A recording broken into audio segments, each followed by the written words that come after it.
That is the most beautiful language. Despite friendly rapport, US President Donald Trump and visiting French President Emmanuel Macron showed some stark differences Monday when it came to the war on Ukraine. Macron is the first European leader to visit the White House in Trump's second term.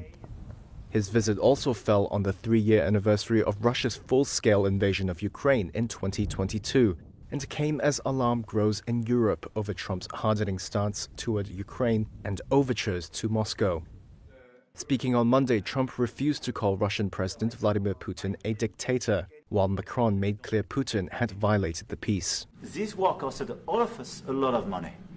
And this is the responsibility of Russia, because the aggressor is Russia. At one point during their Oval Office meeting, Macron corrected the US president's claim that Europe had delivered all of its aid to Ukraine as loans. Europe is loaning the money to Ukraine. They get their money back. No, in fact, to be frank, we paid 60% of the total effort, and it was through, like the US, loans, guarantee, grants, and we provided real money, to be clear. Trump expressed a desire for a ceasefire as quickly as possible and said he was trying to arrange one between Ukraine and Russia. He also said he could go to Moscow to meet Putin once a deal is reached. Macron, on the other hand, urged a more deliberate approach, starting with a truce and then a peace deal that includes guarantees. My strong point was to say, let's try to get something first which can be assessed, checked and verified. And let's be sure that we build sufficient guarantees on the short run.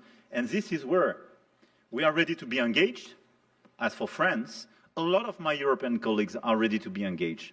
But we do need this American backup because this is part of the credibility of the security guarantees.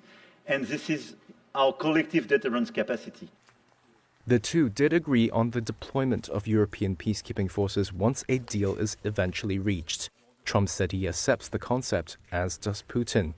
Trump also says he expects Ukrainian President Volodymyr Zelensky to come to the United States soon in order to seal the deal on a revenue-sharing agreement on Ukrainian minerals.